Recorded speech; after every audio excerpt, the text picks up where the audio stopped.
তৃতীয় লিঙ্গের লোক। আমরা এখানে ঘর পেয়েছি, আর এখানে আমরা খুব ভালো আছি, ভালোভাবে থাকতেছি, আর এখানে আমাদের কোনো কষ্ট হচ্ছে না। প্রতিবন্ধী আমার কোনো ঘর দরজা নেই, টিন সাহেব আমার একটা ঘর দিয়েছে, আমার প্রতিবন্ধী কার্ড সে লোক বলেছে আমি করে দেবো। সে বাড়িঘর ছিল না, এই ঘর পেয়ে আমি খুব শান্তিতে বাস করতেছি এবং শেখ মুজিবের খুব ভালো রাখা ঘরে শেষ বয়সে আসি, আমি সুখী হব, আরো সুখী আছি। আমি শেষ বয়সে আমার ধন্যবাদ দিতে মায়ের ধন্যবাদ। শেষ বয়সে আমি ঘরে এসে উঠলাম, খুব খুশি। চরে শেখ হাসিনার অবদানে একটা পাকা ঘর পাইছি। এতে আমাদের টিউনো সাহেব সহ আমরা অত্যন্ত খুশি। স্যার আমাকে বলতে গেছে, এতে আমরা আনন্দ করি, এতে মজা হয়, আর আমরা আনন্দ।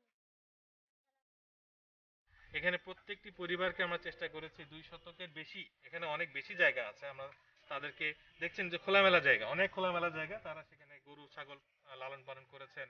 এখানে তারা বিভিন্ন রকম ফসলের গাছ লাগিয়েছেন, কলা গাছ লাগিয়েছেন।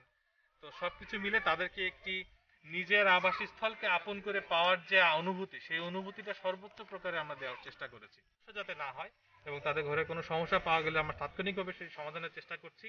তাদের জন্য এখানে দেখতে পাচ্ছেন বিদ্যুতের ইতোমধ্যে সংযোগ চলে এসেছে তাদের ঘরে। এখানে আমরা সুপেয় পানির ব্যবস্থা করছি। ইতোমধ্যে প্রতিটি 5টি ঘরের জন্য একটি করে রেইন ওয়াটার হারভেস্টিং সিস্টেম এটি অলরেডি বরাদ্দ হয়ে গিয়েছে।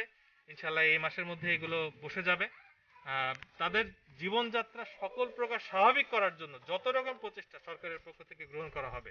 আমি অভয় দিয়ে বলছি, যারা গৃহহীন আছেন, যারা আজকে মাননীয় প্রধানমন্ত্রীর এই স্বপ্নের উপহারটি পেয়েছেন, তারা ভালো থাকবেন ইনশাল্লাহ।